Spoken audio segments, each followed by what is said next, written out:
La Organización Maestro. Internacional de Empleadores. Sí, Ya. ya. La Organización Internacional de Empleadores se funda en Londres, pero hasta el siglo XX, hasta 1920. Pero esa fue una, y parece ser que la Asamblea General tiene lugar en Bruselas en este año, 1920, o sea, prácticamente 60 años después, 55 años después de fundada la Asociación Internacional de Trabajadores. Entonces, eso luego yo lo voy a referir en relación con nuestro país porque es importante, ¿no?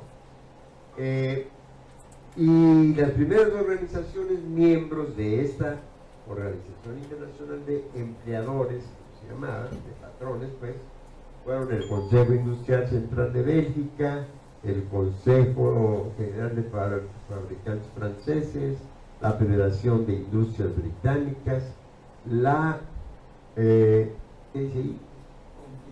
Confindustria italiana, la Organización de Empleadores de España, la Organización de Empleadores Latinoamericanos y otros más, y otras organizaciones locales más. Esto pues obviamente va a tener sus repercusiones, o sea, en todos los países y en el nuestro obviamente. Se crea la Coparmex en 1929. Claro, siempre hay motivos específicos. Todavía no aprobábamos, y eso a uno le da cuenta de la pues de las presiones ejercidas por los empresarios para que no se aprobara la Ley Federal del Trabajo. O sea, está ahí el artículo 123, pero la Ley Federal del Trabajo no se aprueba sino hasta 1933 o 32, ya no. Pero bueno, de cualquier manera es demasiado tiempo, cuando que debió haberse legislado de inmediato para que se aprobara. Pero son, como digo yo, entre cuestiones de carácter local, de carácter nacional y también de carácter internacional por la irradiación que tiene este tipo de organizaciones a nivel mundial. Desde luego, el centro seguía siendo Europa, para muchos efectos, ¿no? Por favor.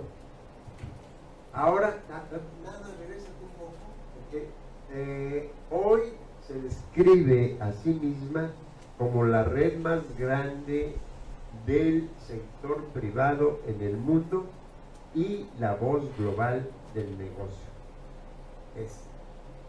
Muy bien.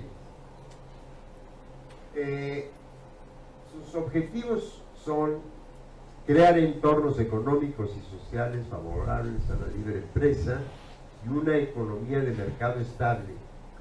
Por alguna razón, y ustedes lo advierten, se desecha la palabra capitalista, capitalismo.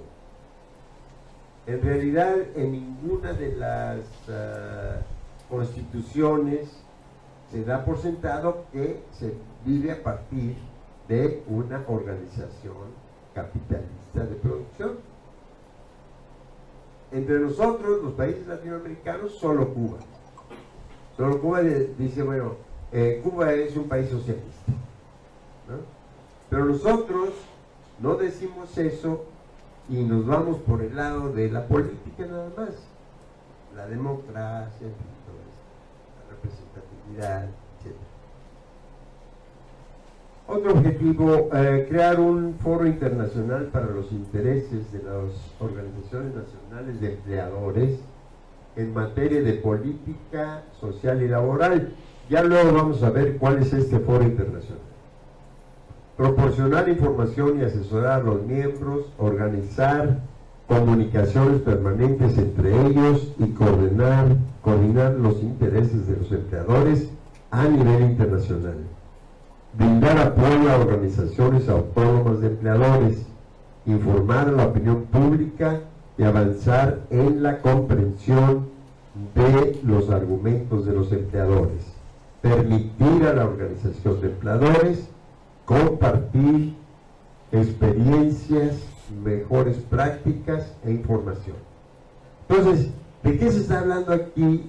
Entre otras cosas, aparte de la defensa de los propios intereses, de aculturar o de hacer que la sociedad, ¿no?, se identifique con sus valores,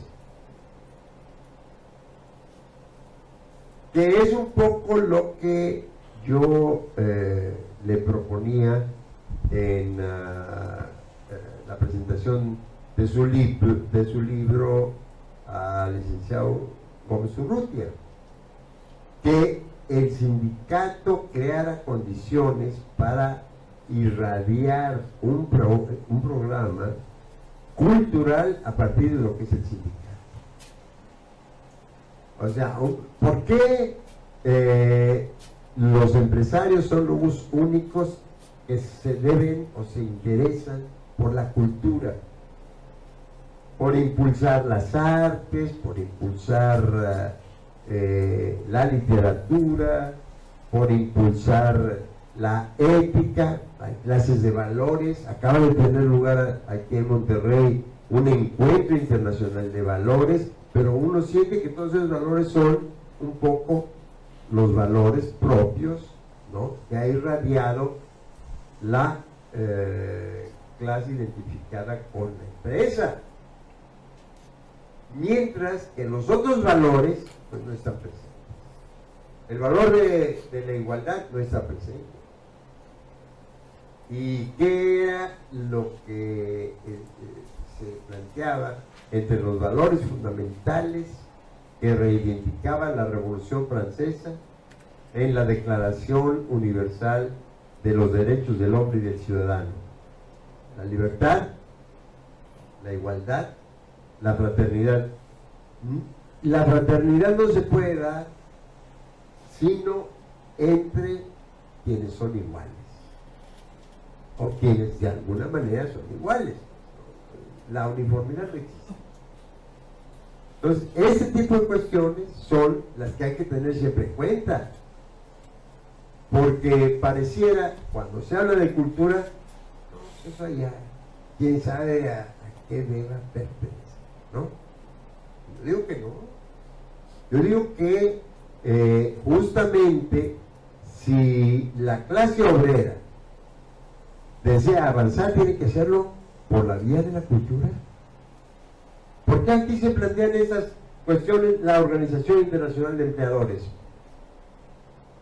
Porque les interesa arropar sus intereses mediante las ideas, y las ideas entrañan siempre valores. Esos valores, los valores que inicialmente, ¿no?, abanderó la burguesía. Pues, ¿quién hizo la Revolución Francesa o quién la encabezó? Pues no eran los sans-culottes, como les llamaban, los desarrapados, no, eran pues los que no participaban de aquello que sí participaba la corte, la nobleza, el rey, etc.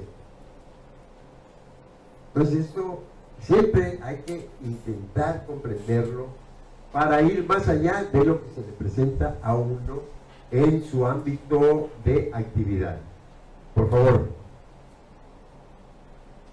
Dice, la Federación de Empleadores Internacionales, o sea, la Federación de Empresarios Internacionales, que antes fue la Federación de Empresarios Europeos, se estableció en 1988 con el apoyo de la Comisión Europea.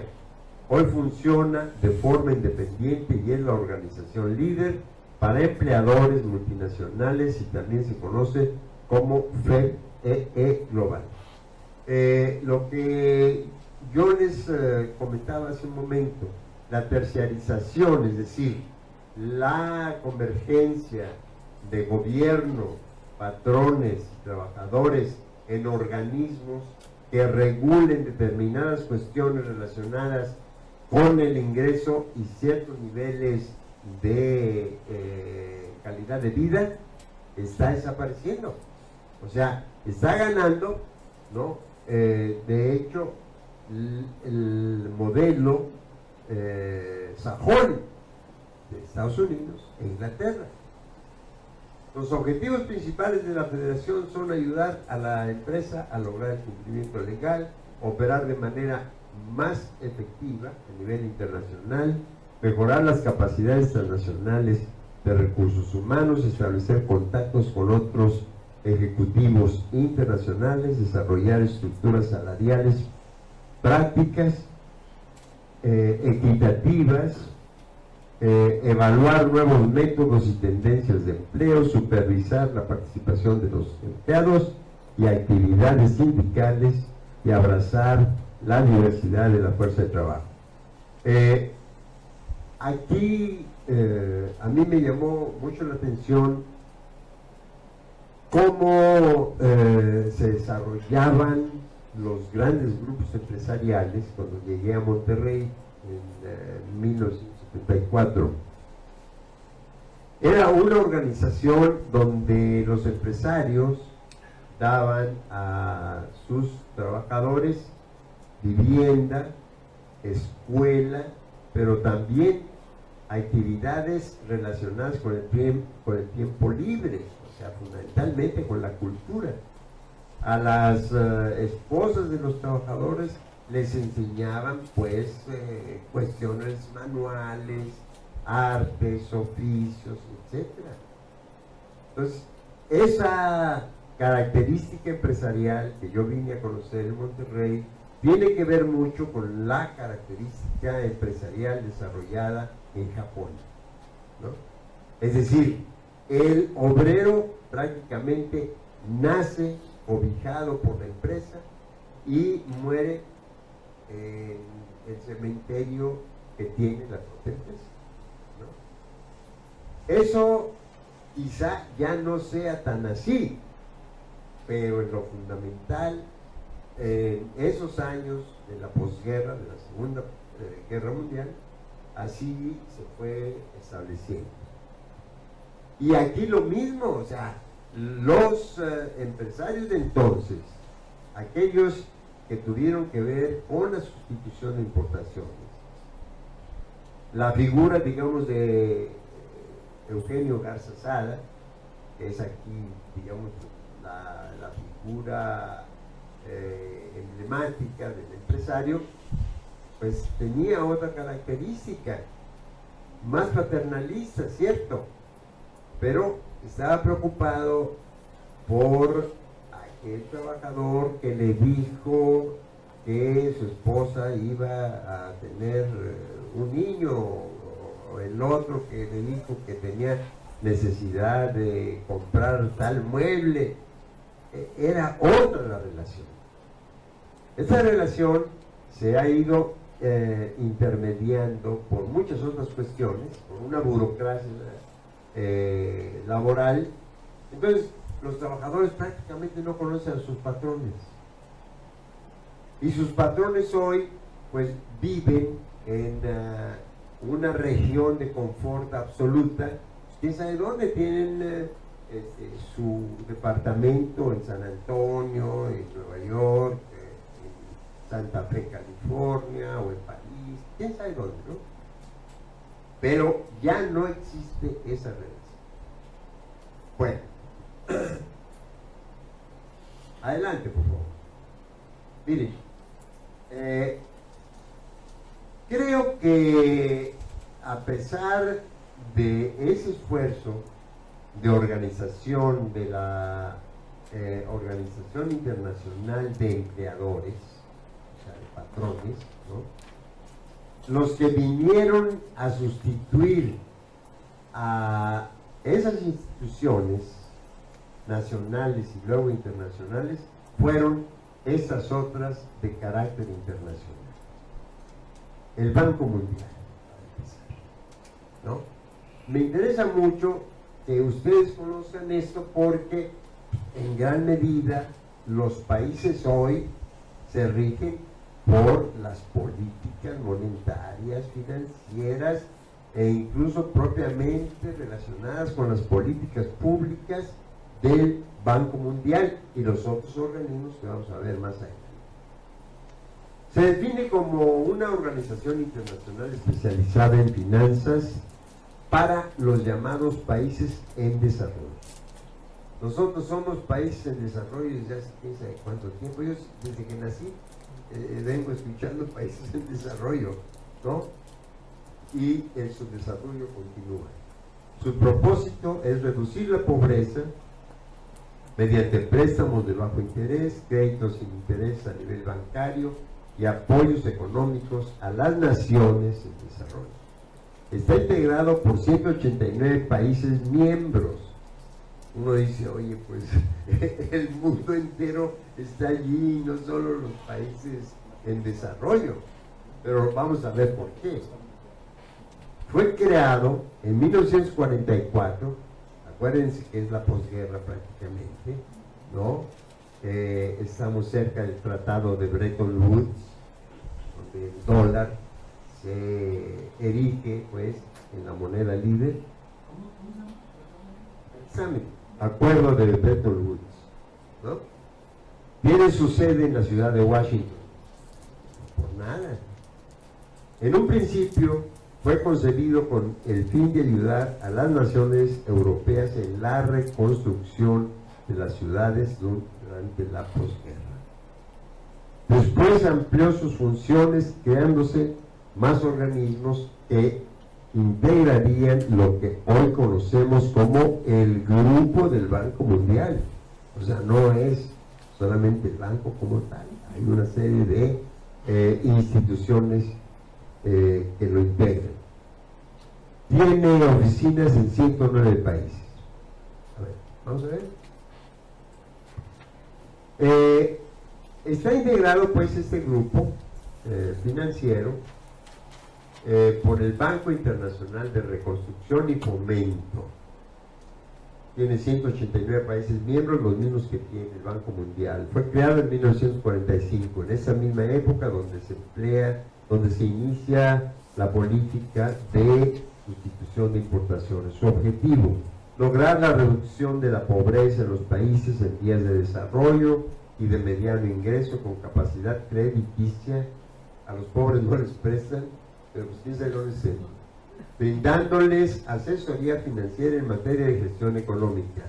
Sin duda alguna es la principal rama del Grupo Banco Mundial, debiéndose pertenecer a él para poder ser miembro de cualquiera de los siguientes organismos.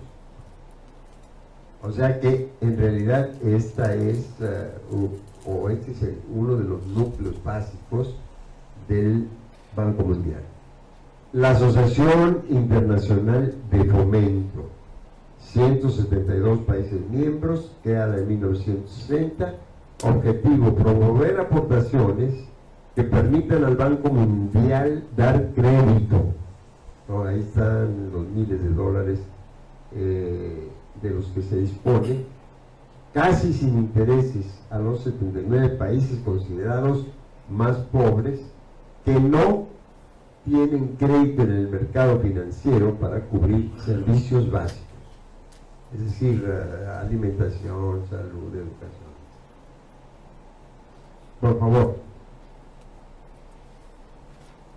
Bueno, y la Corporación Financiera Internacional tiene 184 países miembros, fue creada en 1956 y su objetivo, promover el desarrollo económico de los mismos tipos de países, ¿no?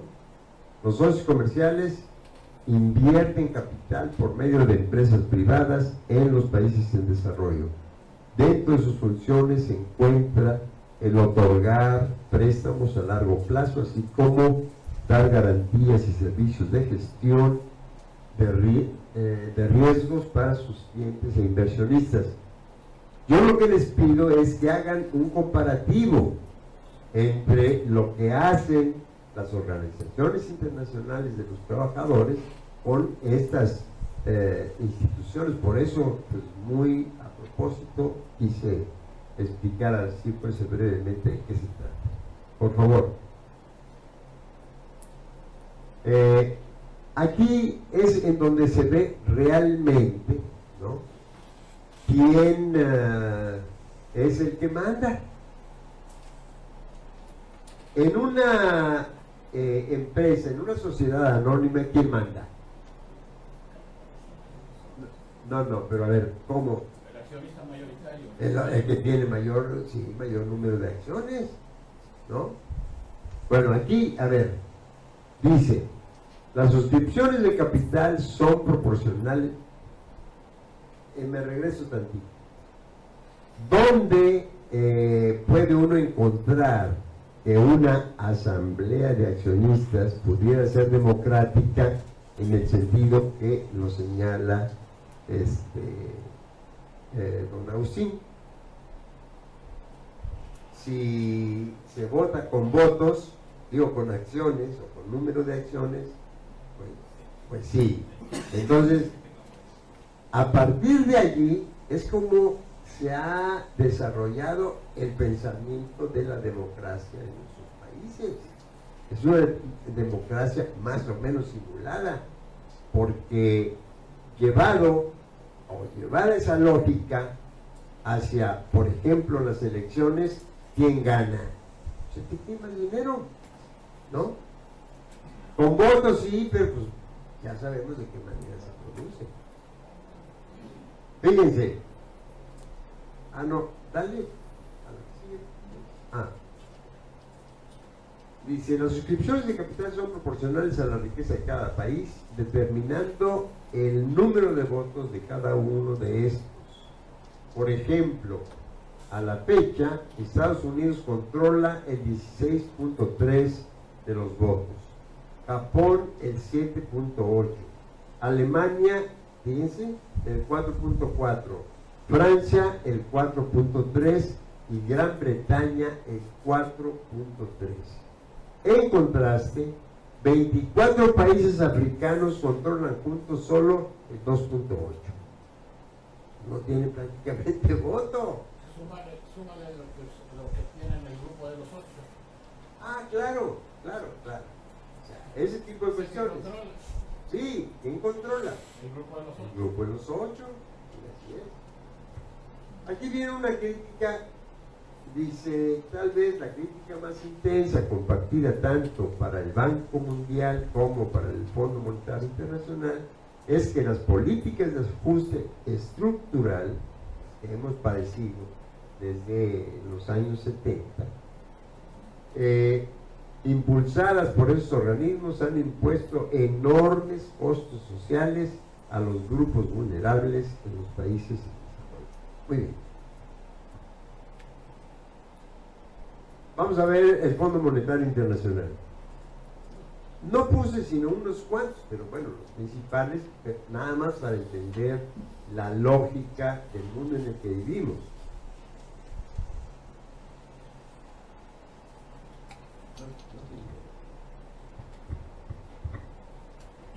Es una institución internacional que en la actualidad reúne a 189 países.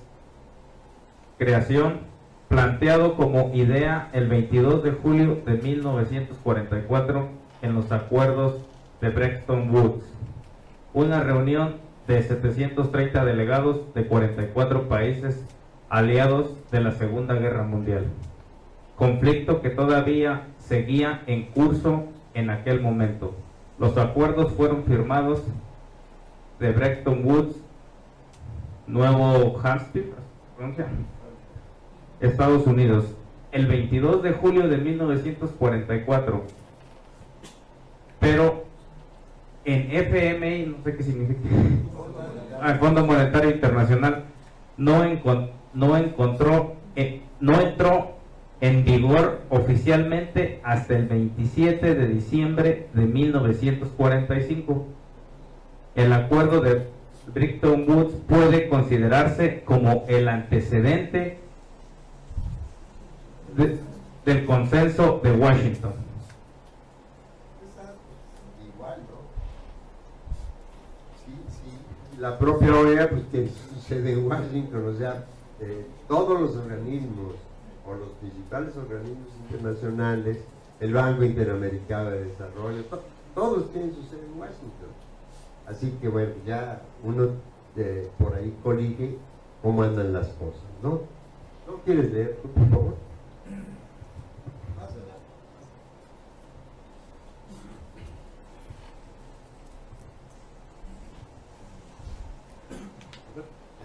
El objetivo: fomentar la cooperación monetaria internacional, facilitar la expansión y el crecimiento equilibrado del comercio internacional, fomentar la estabilidad cambiaria, contribuir a establecer un sistema multilateral de pagos para las transacciones corrientes entre los países miembros y eliminar las restricciones cambiarias que dificulten la expansión del comercio mundial.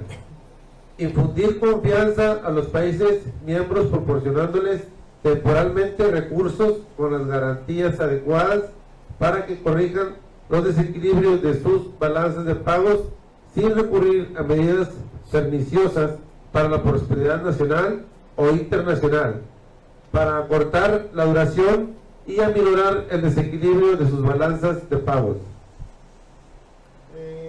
Estas expresiones, ¿no? Crecimiento equilibrado del comercio internacional, fomento a la estabilidad cambiaria, eliminación de las restricciones cambiarias que dificultan la expansión del comercio mundial, y corregir los desequilibrios de sus balanzas de pagos, así como aminorar el desequilibrio de estas balanzas, pues nos hablan a nosotros de esto que conocemos como ajustes macros de la economía. Y nuestro país ha seguido prácticamente al pie de la letra estos principios, porque aquí ya eso está actualizado. Eliminar las restricciones cambiarias que dificulten la expansión del comercio mundial. Y si no, pues ya estaba dictado desde 1944 cuál era, digamos, la visión de estas instituciones, ¿no? Muy bien.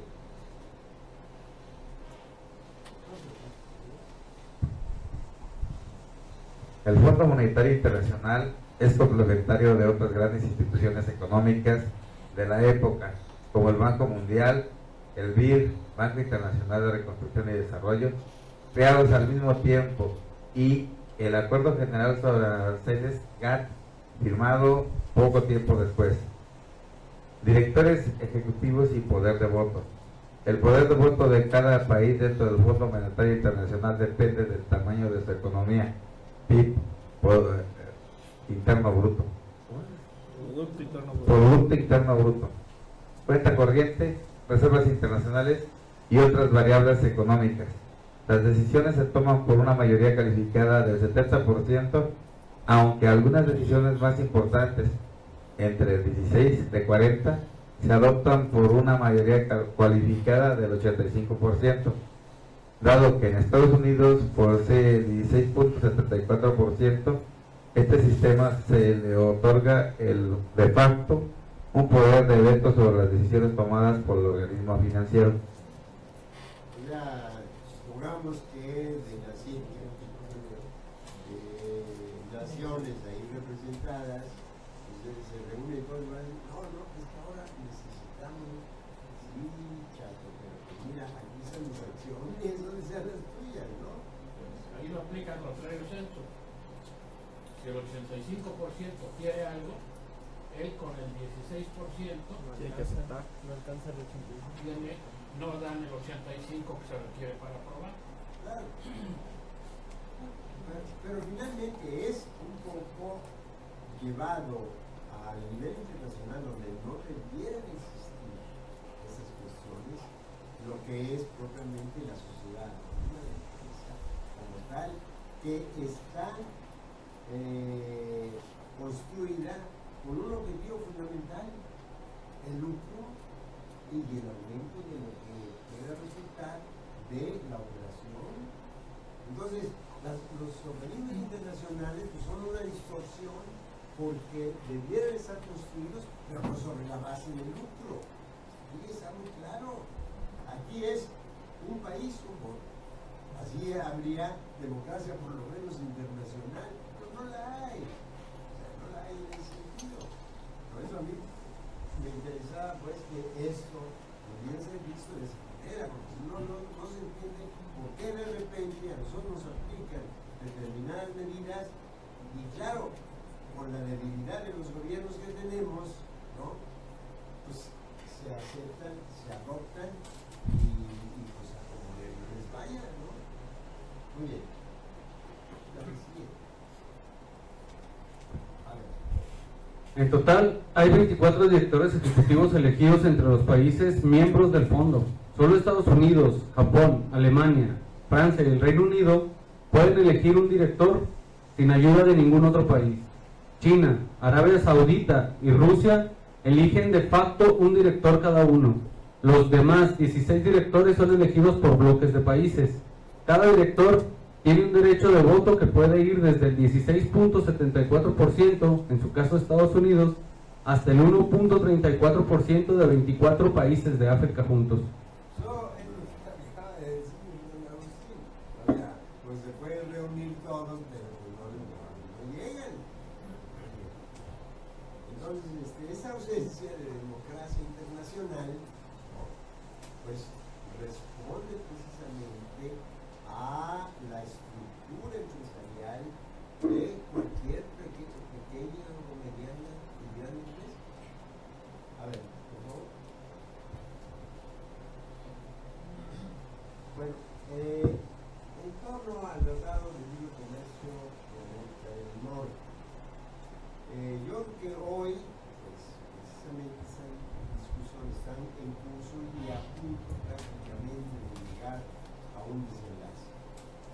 Lo más probable es que no haya renegociación, pero ya decía yo que si llega a haberla, de cualquier manera, los efectos van a ser negativos para los países. Y si no la hay, pues lo mismo. Entonces, la verdad es que nos hallamos en una situación verdaderamente crítica. Verdaderamente crítica, porque no tenemos salida. Por eso es que desde donde uno esté hay que impulsar posibles alternativas. Una posible alternativa que es China, pues no deja de quedarnos lejos, pero hoy también hay que entender que las comunicaciones pues eliminan distancias, como antes no hacerlo, y que en un vuelo tú puedes enviar cualquier cantidad de cosas a un país, ¿no? Y sobre todo en las finanzas, que las finanzas vuelan más rápido que todo lo demás, ¿no? A un golpe de clic. Tú ya tienes el dinero allá, no importa. Eso funciona a la velocidad de la luz. En ese sentido, quienes no tienen las finanzas o no tienen finanzas suficientes, pues están en una situación. A ver, vamos a empezar. No quieren leer, por favor. Tratado de Libre Comercio de América del Norte, TLCAN. El Tratado de Libre Comercio de América del Norte, en inglés North American Free Trade Agreement y en francés Accord Libre Exchange North American, es una zona libre de comercio entre Canadá, Estados Unidos y México. El tratado permite reducir los costos para promover el intercambio de bienes entre los tres países. ¿Continúo? Este acuerdo es una ampliación del antiguo Tratado de Libre Comercio de Canadá y Estados Unidos, que fue firmado el 4 de octubre de 1988 para la formalización de la relación comercial entre los países. En 1990, el bloque entró en negociaciones para ser reemplazado por un tratado que incluyeron a México. El 10 de junio de 1990, Canadá, Estados Unidos y México acuerdan establecer un tratado de libre comercio. El 5 de febrero de 1991 inician las negociaciones del Telecán, por lo que el acuerdo comercial fue firmado por el presidente estadounidense George Bush, W. Bush, el 8 de diciembre de 1992, por el primer ministro canadiense Brian Mulroney, y el 11 de diciembre de 1992 y por el presidente mexicano Carlos Salinas de Gortari el 14 de noviembre de 1992. Asimismo, los tres países lo firmaron el 17 de diciembre de 1992 y entró en vigencia a partir del 1 de enero de 1994, cuando se cumplió el procedimiento de ratificación por parte del Poder Legislativo de cada país que lo suscribió. Fíjense, esa manera de entrar en un nuevo esquema comercial y de producción, a nosotros nos trajo por consecuencia el empobrecimiento del campo mexicano. Porque como todo se volcó hacia la exportación, pues lo que se requería desde el mercado externo eran productos que no entraban dentro de las tradiciones productivas del campo mexicano. Nosotros, en los años 60, éramos superavitarios, es decir, que producíamos más de lo que requeríamos para el mercado interno en maíz, trigo y otros granos. Eso se acabó. Eso se acabó porque entonces el gobierno mexicano impulsaba, favorecía, beneficiaba, subsidiaba de una manera, ¿no?, a los exportadores. Y sobre todo a los exportadores de nuevos productos agrícolas, como las coles de Bruselas, como los espárragos, como una serie de vegetales que no estaban en la dieta de los mexicanos y que hoy se venden como comida orgánica, ¿no? Más cara, obviamente, que estos los alimentos, pero dejamos de ser productores de esos granos básicos y por lo tanto nos rendimos al poder que significa tener grano para tu propia población. Entonces ahora, ¿de dónde provienen esos granos en muchas ocasiones transgénicos? Pues del cinturón de maíz y de otras regiones agrícolas de Estados Unidos, que también van a estar temblando si se cierra el Tratado de Libre Comercio, porque entonces ya no les vamos a comprar como les veníamos comprando.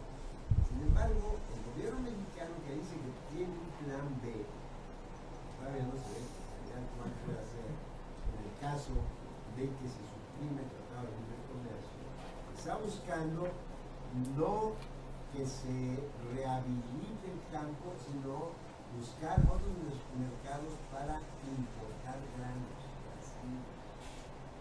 Entonces, hay verdaderamente una ausencia de patriotismo, diría yo. Una ausencia de patriotismo, porque por lo primero que tú tienes que ver es por los intereses, como estadista. Parece que está evaporada en la cabeza de quienes nos gobiernan, pero también de un buen sector de la población que no es consciente y por lo tanto no le parece que deba ser una obligación ciudadana, hay que ser ciudadana, el exigirles porque debían seguirse. Ese es el gran problema, no es solamente un problema gubernamental, es un problema de cultura ciudadana. Eso es muy importante tenerlo en cuenta. Muy bien. Pasemos, por favor.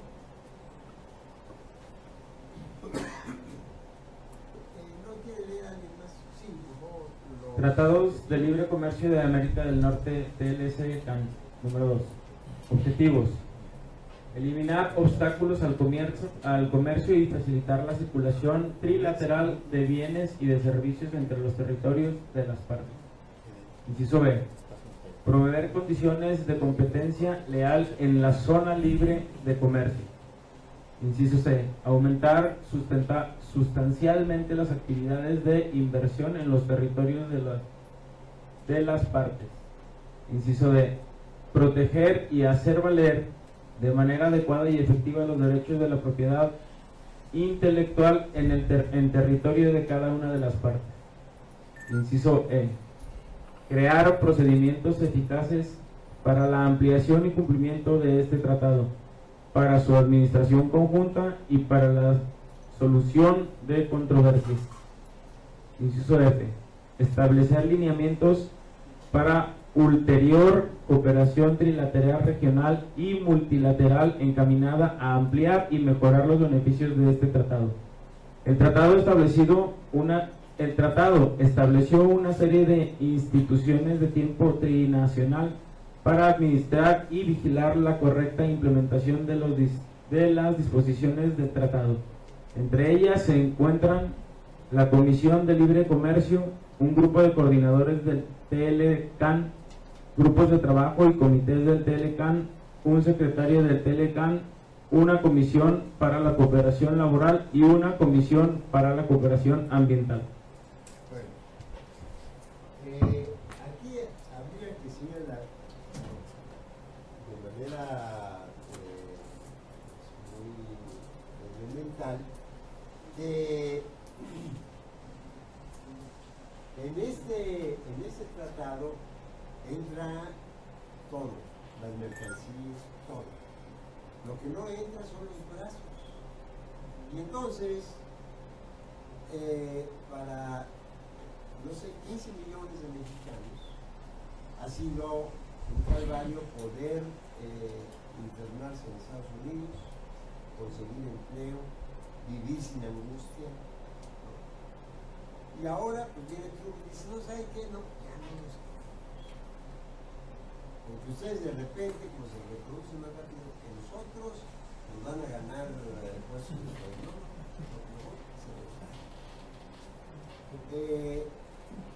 Ese hecho marca precisamente, yo digo, esa actitud ayuda al patriotismo de parte de quienes firmaron ese tratado. ¿Cómo que queremos pasar?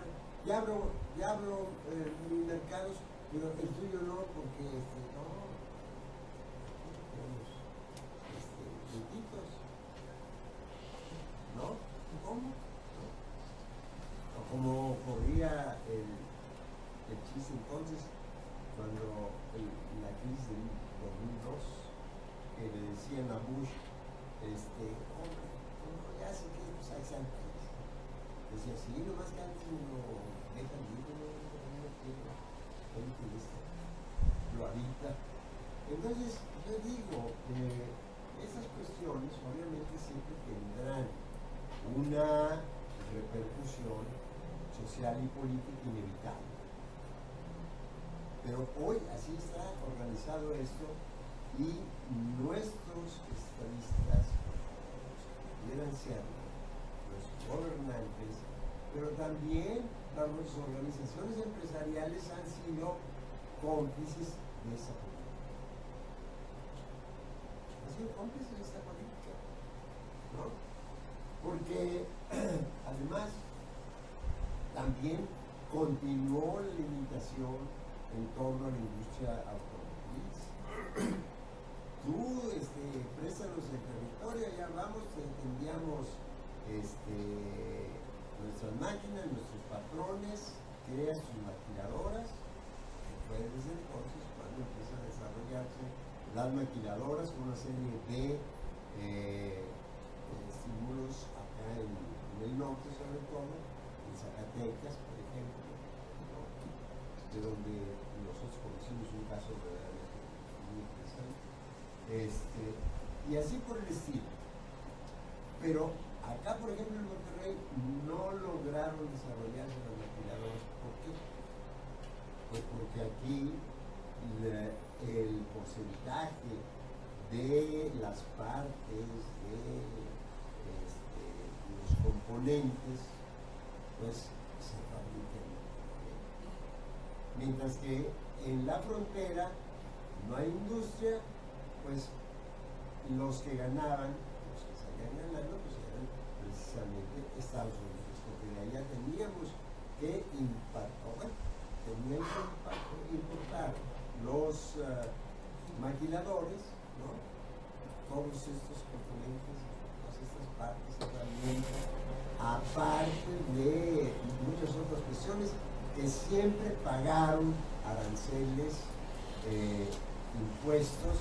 Entonces, esa libertad de aduanas, de comercio, no era tal.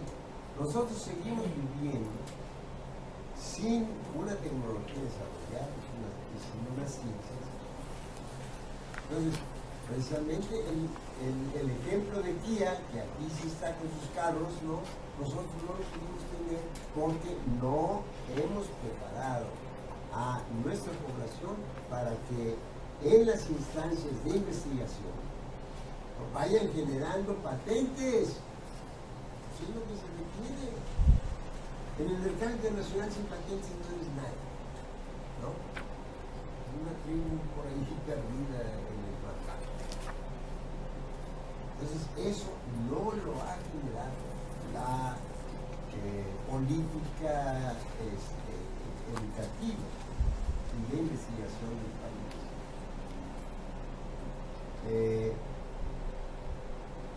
Hay que recordar la expropiación petrolera.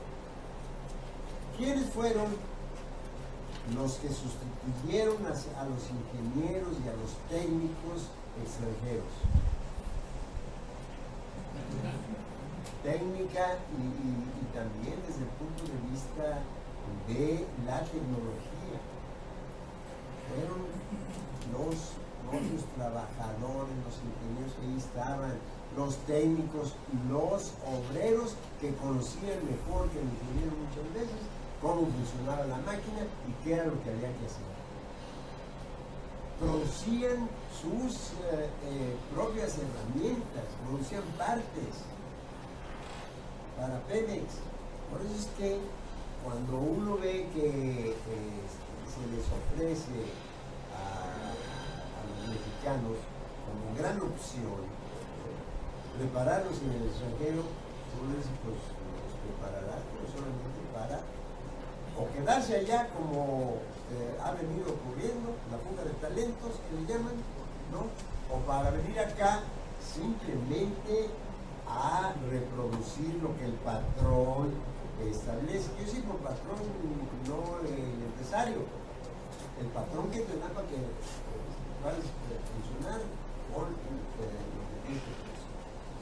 Entonces, ese tipo de cuestiones no hay que abandonarlas y tenerlas siempre presentes. A Pemex lo salvaron los técnicos.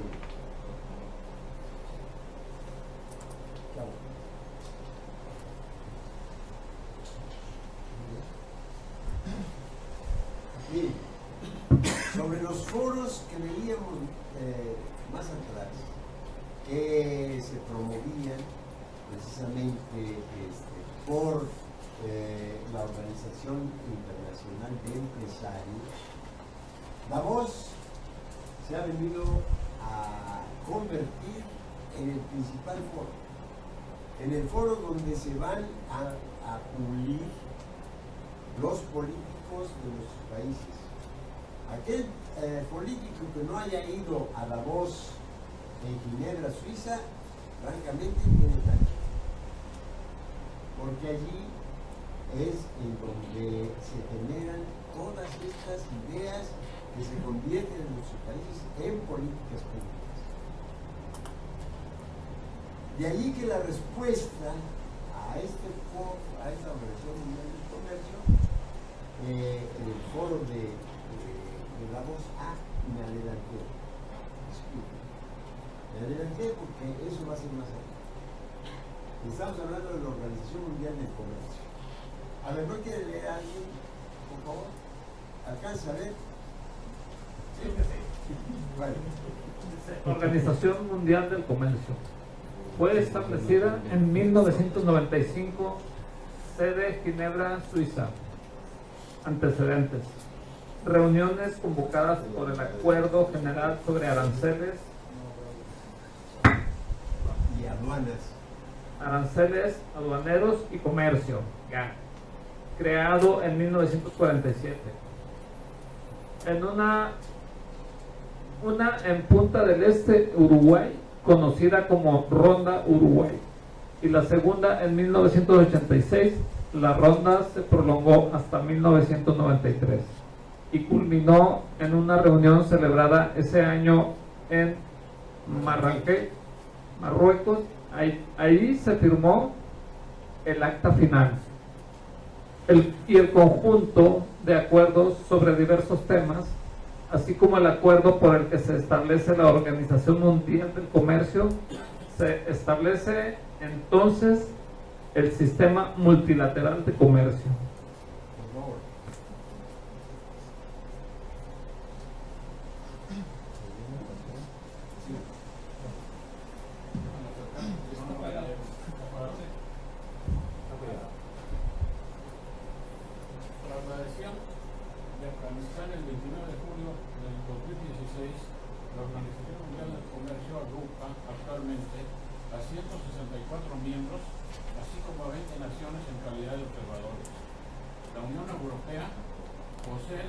De miembro y cuenta como uno solo. El sistema organizado de la Organización Mundial del Comercio impone a todos sus miembros la adhesión a la totalidad de sus acuerdos, y los países no pueden optar por aceptar solamente algunos. Esto explica la enorme complejidad de las negociaciones sobre su modificación, porque involucran forzosamente todos los acuerdos. Críticas: algunos países han denunciado irregularidades en los procesos de negociación en el seno de la Organización Mundial del Comercio, como mantener posiciones extremas hasta el último momento para conseguir acuerdos intermedios, negociar en pequeños grupos de países marginados a los países menos importantes, sala verde, etc. A ver, no quiero para darle oportunidad a Carla, pero bueno, usted por favor. Más prende el micro.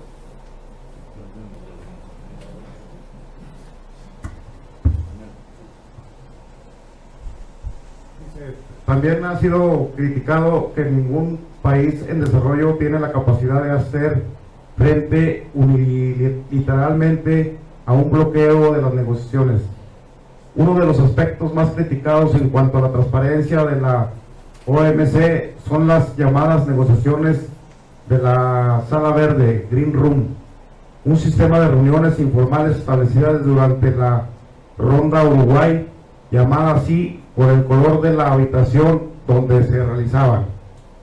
El país que no forme parte de la OMC no tiene en sus relaciones de comercio exterior ninguna otra defensa que las que le dan los acuerdos que haya concretado. No goza, como cualquier miembro de la OMC, de la cláusula de la nación más favorecida, estipulada en el GATT. Entonces, aquí tenemos prácticamente una camisa de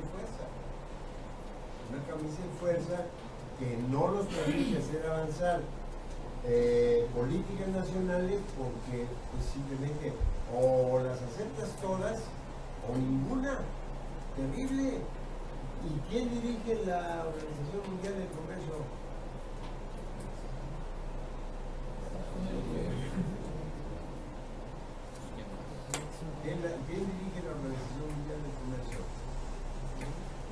no será un mexicano. Esa es la OSD.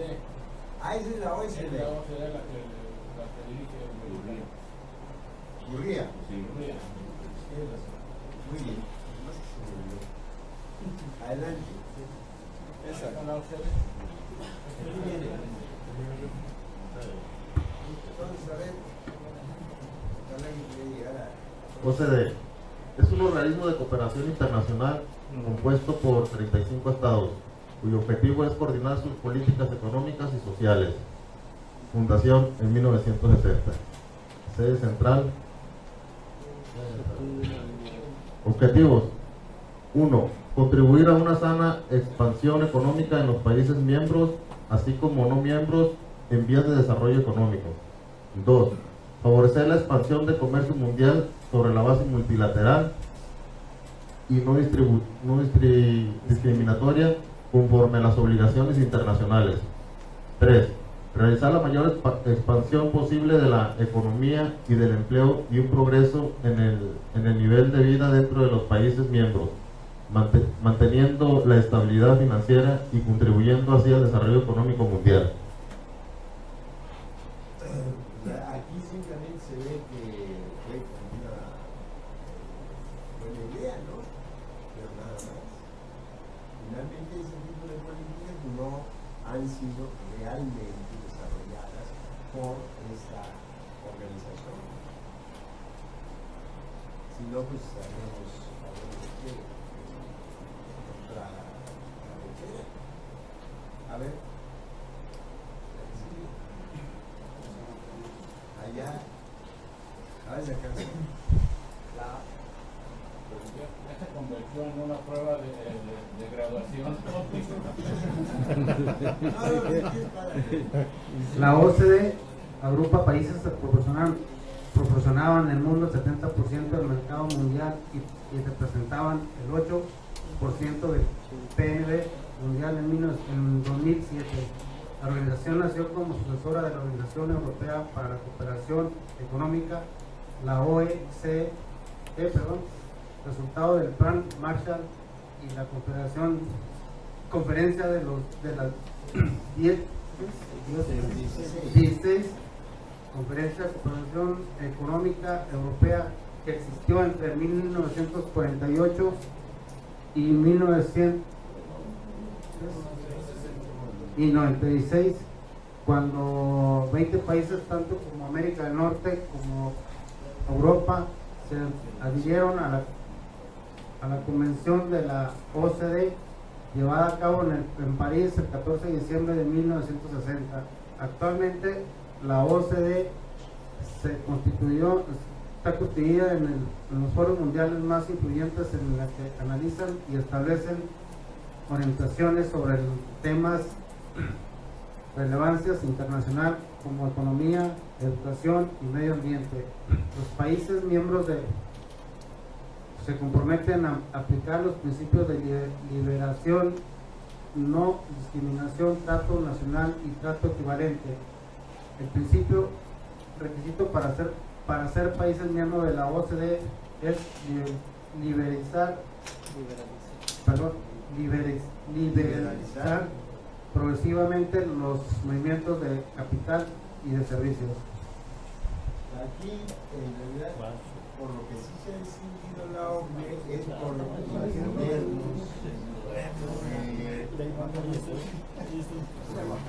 por imponernos políticas, sobre todo educativas, son los inventores de la educación, que todo el mundo dice, oye, pero ¿por qué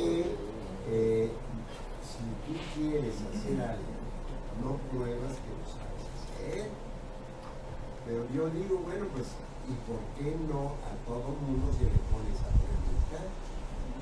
También a los gobernantes, también a los empresarios, también.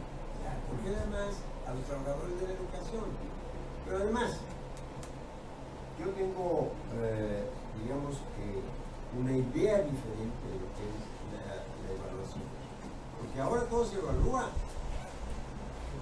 Ahora, si no estás evaluado desde fuera, si no estás certificado desde fuera, Si no estás calificado desde fuera, nada más no tienes solvencia como país. Hemos perdido la confianza en nosotros. Hemos perdido la confianza en nosotros. Porque no somos entonces capaces de autocalificarnos, de autoexaminarnos, de autocorregirnos y autoevaluarnos. La autoevaluación es un instrumento que permite de lejos avanzar más en cualquier profesión que la evaluación que viene de fuera con criterios hechos en un gabinete de cualquier tecnología. ¿Por qué?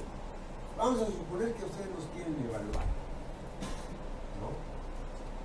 ¿No sería mejor que se evaluaran departamento por departamento y que se reunieran y dijeran, ¿sabe qué? Vamos a hacer criterios para la productividad? Muy bien, pues entonces yo opino que se debiera hacer esto y los compañeros dicen, pues sí, es que eso es lo que se debiera hacer o no, mejor esto. O sea, cuando lo que tú vas a evaluar surge de tu propio conocimiento, porque tú eres el que estás allí. Porque si tú eres soldador y el compañero es eléctrico, o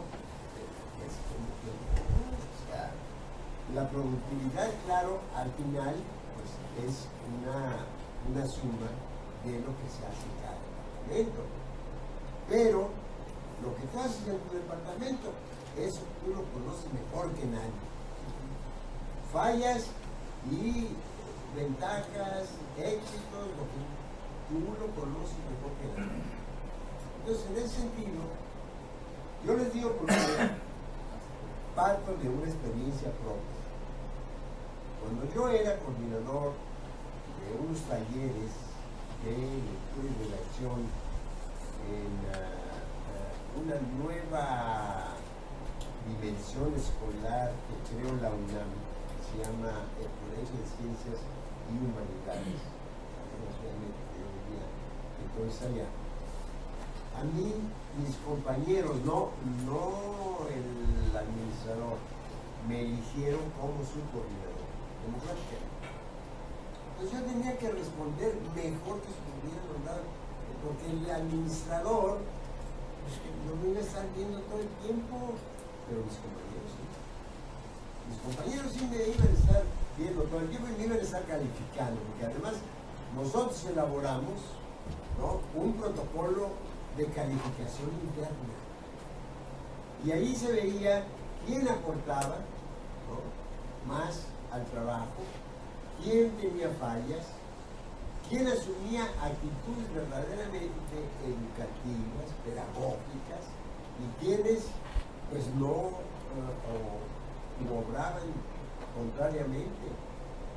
De repente alguien, ¿no?, un profe por ahí, resultaba con que le quitó una lectura a un alumno porque le pareció lunática, era un libro de Kafka, le pareció lunática, y yo, no, ese compañero no tiene absolutamente idea, ¿no?, ni de lo que es Kafka ni de lo que es inteligencia.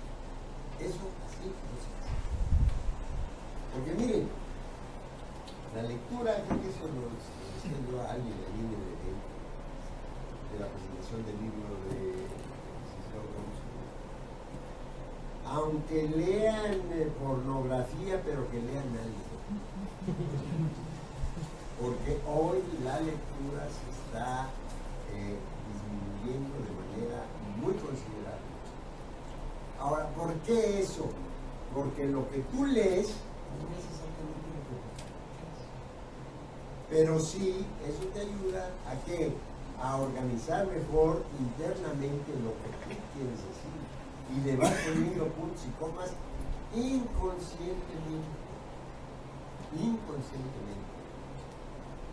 Entonces, yo les decía la vez pasada no se puede ordenar bien el pensamiento si no se lee. No se puede ordenar bien el pensamiento si no se reflexiona lo que se lee. Entonces, eso es para mí fundamental. Pero bueno, les decía, allí nosotros como academia, una asamblea, para mí siempre la asamblea ha sido el eje político fundamental, como lo fue para los griegos. En la asamblea de nuestra academia decíamos, ¿sabes qué? Que se requiere esto, que hay tal falla. O bien, muchos compañeros, compañeras, claro, miren, todo contribuía, venían del 68, eran profes jóvenes del 68, que habíamos participado en el... Entonces, por ese espíritu, siempre, recuerdo, me sorprendía yo mismo, llegaban unos compañeros con unos materiales didácticos de primera, y así era la evaluación, así era la evaluación. Qué bárbaro, ¿no? Pero además contaba para la evaluación la opinión de los alumnos. Eso ojalá que lo pudieran escuchar los profes, pero nosotros les distribuíamos a los alumnos, ¿no?, un cuestionario donde ellos opinaban. Claro, nosotros tomábamos la opinión de los alumnos pues nada más como guía, no era justamente para reprobar o premiar a nadie, no, pero sí como guía complementaria de lo que nosotros mismos percibíamos como maestros. Entonces, todo eso, digo yo, es un ejercicio colectivo que quienes aplican criterios que no son los propios para una determinada sociedad, para un determinado grupo social, se equivocan. Por eso los maestros están como están, o sea, no están a gusto con la situación que les están imponiendo, y se les está imponiendo la OCDE. Ahí es donde está mi regla. Eso es lo que tenemos que ver, evaluar, ¿no? En fin.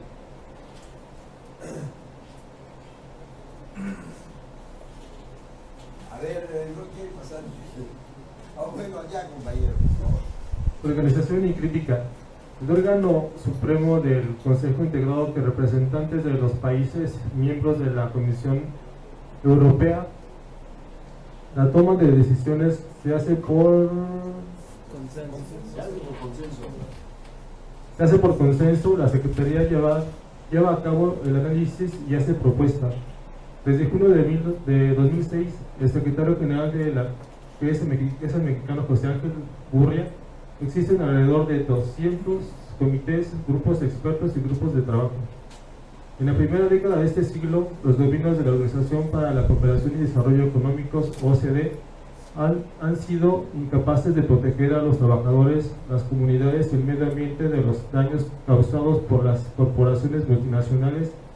Esta es la conclusión del último informe de la OCDE Watch, que fue representado el 30 de junio de 2010 en conferencias de prensa en París. Pues las cosas se han puesto peor. Desde entonces, claro, sí, las cosas se han puesto peor. Muy bien. Por favor. Este es el foro con el que me equivoqué, porque también tiene lugar pues en Suiza. Es el Foro Económico Mundial. A ver, ¿no quiere leer alguien? Foro Económico Mundial, comprometido a mejorar la situación del mundo. El Foro Económico Mundial, o también llamado Foro de Davos, es una fundación sin fines de lucro con sede en Ginebra. Reúne anualmente desde 1991 en el Monte de Davos, Suiza, a los principales líderes empresariales, políticos internacionales y periodistas e intelectuales electos para analizar los problemas más apremiantes que afronta el mundo, entre ellos la salud y el medio ambiente. Digamos que hay la respuesta en el Foro Social Mundial, que empezó a reunirse en Porto Alegre, en Brasil.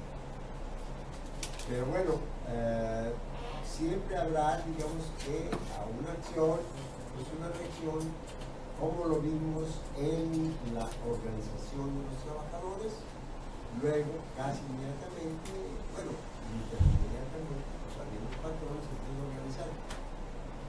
A nivel internacional, porque a nivel nacional estaban organizados desde un principio. Por ejemplo, aquí, les decía, en la colonia, pues había una organización de comerciantes y mineros, ¿no? Que era el consulado del comercio. Entonces, pues, claro, ellos eran la cúpula, como hoy no es. ¿Cuántas cúpulas que vamos a ver más adelante? A ver, por favor.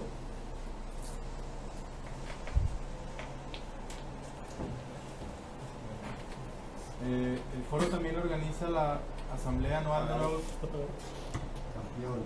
El foro también organiza la Asamblea Anual de Nuevos Campeones en China y una serie de asambleas regionales durante el año. En 2008, dichas asambleas regionales incluyeron reuniones en Europa y Asia Central, Asia Oriental, la Mesa Redonda de Directores Ejecutivos de Rusia, África, Oriente Medio y el Foro Económico Mundial en Latinoamérica. Durante el 2008 se lanzó la cumbre inaugural sobre la agenda global en Dubái, con la presencia de 700 expertos mundiales de cada sector que trataron 68 cambios globales identificados por el foro.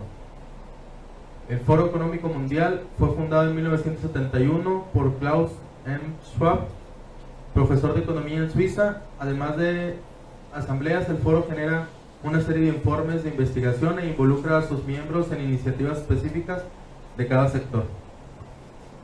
Entonces, pues bueno, eso tiene que ver también con lo que la organización empresarial ha ido creando a nivel internacional.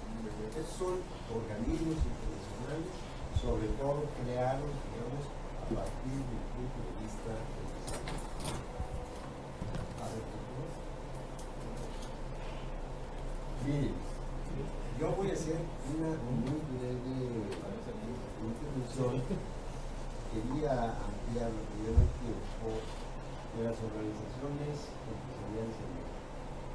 Aquí cada vez más la política se torna popular. Y esto tiene que ver con otra manera piramidal de organizarse, que son los monopolios. En México, digamos que tenemos una organización que está sobre las demás y que dicta las políticas fundamentales. De aquí del Consejo Mexicano de Hombres de Negocios partió la nueva política educativa del país, ¿no? A través de uno de los empresarios más connotados por su actividad política, el dueño de Kimberly Clark. ¿Cómo se llama? El dueño de Kimberly Clark, del papel. ¿No te acuerdas? González. Claudio Javier González. Muchas gracias. Entonces, en este consejo participarán unas 40 personas, ¿no? Y son... ¿vale? ¿Está prendido? Sí.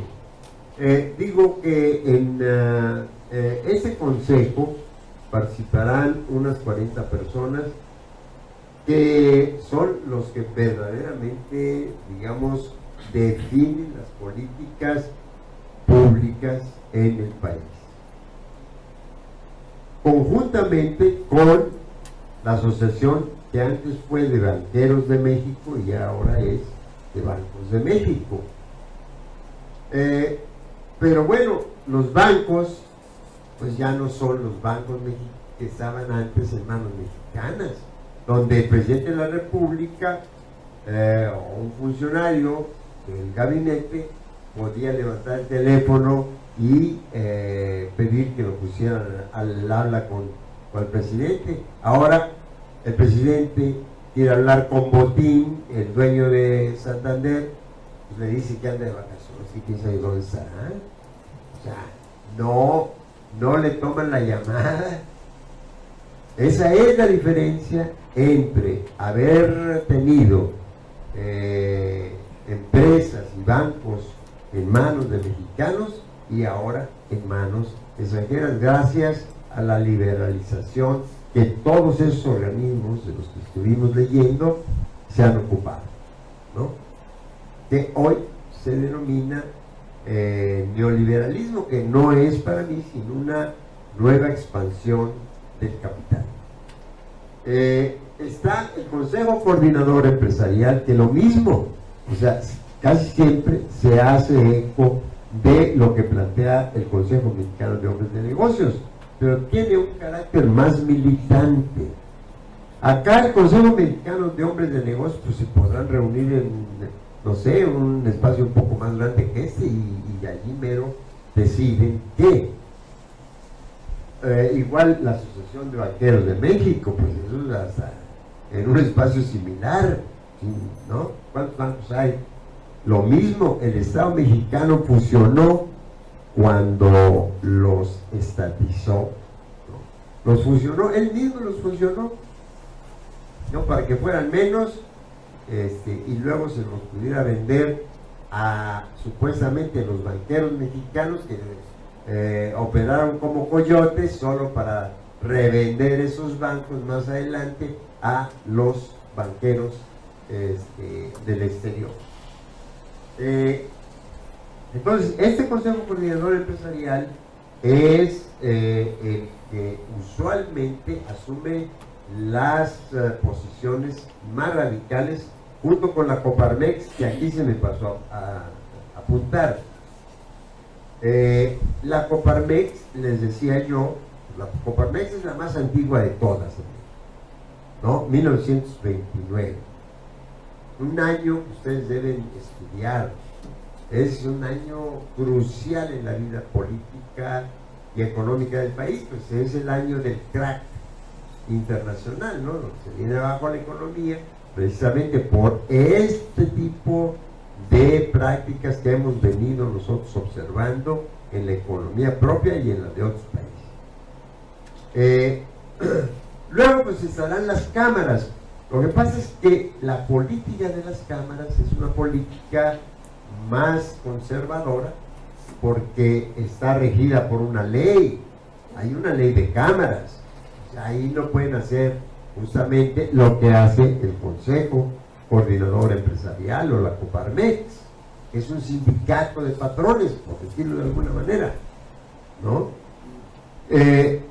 Entonces, la confederación, quiero decir, las confederaciones esas de cámaras, ¿no?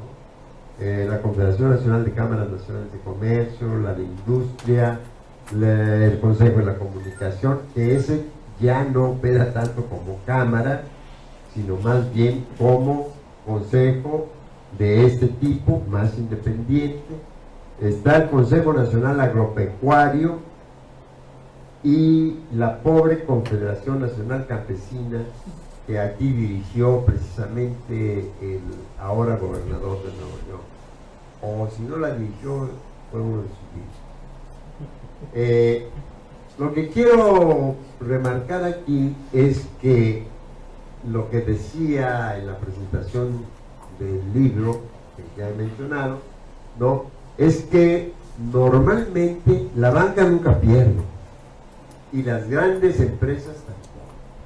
En sus informes uno lo puede ver. En la dirección anterior acaba de terminar un hombre que se llama Luis Robles Miaja, decía: este año 2016 fue un año, fue un año muy bueno todo en términos del crecimiento del crédito, es algo en lo que el sector ha estado muy abocado a una mayor disponibilidad de crédito. Pero no fue solo de crédito, de utilidades para cada uno de los bancos. Lo cual no pueden decir ni las empresas medianas, a veces y las pequeñas, pues menos, y no podemos decir la generalidad de los mexicanos, porque todos estamos padeciendo ya los efectos de una inflación donde vemos que al ir al súper, yo voy al súper, estamos casi sobre un 30% de aumento en la mayor parte de los productos que compramos. Entonces, pues bueno, con esto yo quisiera terminar pues el curso que quise pues armar para este módulo. Les agradezco mucho su atención, su participación y bueno, desde luego sí quisiera que si hay preguntas, inmediatamente acá las... Sí. Yo no quisiera quedarme sin externar dos o tres comentarios. Creo que me preocuparía mucho que quedara en la mente de todos ustedes que todos estos organismos son necesariamente buenos o malos. Son necesarios y fueron consecuencia de la Segunda Guerra Mundial. Y es la manera en que el hombre ha encontrado para organizar el mundo y evitar posteriores eventos bélicos. Por lo menos esa era la intención. Muchos de estos organismos tienen actuaciones positivas. El Banco Mundial participa con financiamiento a tasas bastante bajas. Por ejemplo, el drenaje de esta ciudad se hizo con financiamiento del Banco Mundial y a tasas en ese tiempo de 6%, 2%. ¿Pero cuándo fue eso, Agustín? 70. Pero todavía estábamos bajo el esquema del Estado benefactor, cuando el país crecía a tasas del 6%. Estamos en el periodo estabilizador. Pero los organismos en sí tienen su razón de ser y han ayudado a la organización del comercio, que es otra cosa que es importante. A mí me tocó vivir la época en que México no podía, no había dólares. Entonces se vivieron circunstancias muy angustiosas. Yo estaba aquí. Imagínense ustedes que el día de hoy no hay dólares y no hay cómo pagar las mercancías que hay que importar. Y situaciones tan críticas como que había que importar partes para que opere la industria en que están ustedes, y los trabajadores mexicanos, eso me consta porque resolvieron la mayor parte de los problemas sustituyendo las importaciones. Ya te estoy hablando de los años 80, 82, que fue cuando el control de cambios. Se llegaron a acuerdos y cumplieron. Entonces, algo que es, en el caso de México, evidentemente lo que ha hecho funestas a muchas de estas organizaciones es los financiamientos que se piden no son dedicados para lo que se pide. Si se pide un financiamiento para hacer una carretera y esa carretera es de cuota, es autofinanciada. Y si no es de cuota, debe de estar calculada, y así lo exige el Banco Mundial, y se les mandan kilos de papeles para que se lleva hasta 1, 2, 3 años, porque el financiamiento de eso, llega el dinero, se hace la carretera, y en estricto sentido, si se manejaran profesionalmente, honestamente los recursos, sería una buena palanca para lo que ahí menciona: países en desarrollo, países pobres, Sudamérica, África. Desafortunadamente los gobiernos sabemos cómo ha sido mayor la velocidad de hace del dinero, y yo siento que eso es lo que ha hecho el mayor estrago en este país. Manos en manos o más en el gobierno. Aquí, en la medida que este tipo de eventos contribuyan a que tomemos conciencia de lo que debemos hacer cada quien en nuestra localidad, en nuestra casa, en nuestra comunidad, en nuestro sindicato, y logremos influir para que las cosas vayan mejorando, y en 15 o 20 años este país tiene lo necesario para ser mejor, y entonces ya no sería tan sojuzgado como ha sido por todos esos tratados y todas esas decisiones. Por ejemplo, a mí me tocó ver el inicio de las maquiladoras. Si ve uno a la distancia el problema de las maquiladoras, vino a resolver un problema que de otra manera el país hubiera caído en otra conflagración, en otro problema social muy grave. Las maquiladoras tenían la opción para el gobierno de que traían equipo y traían gente para dar empleos. Ahorita, si se suspendieran las maquiladoras, el 9 o 10% de la población económicamente activa se quedaría sin trabajo. Entonces, la impresión que quiero dejar en ustedes es que esto no es ni bueno ni bueno. Ha sido necesario, ha sido oportuno en determinados momentos, y lo que sí me queda claro, estoy completamente convencido, es que los funcionarios en la gran mayoría han abusado y hecho mal uso de esas herramientas, que si se usan adecuadamente, responsablemente, debieran de ser para cumplir los mismos fines que dicen esas organizaciones.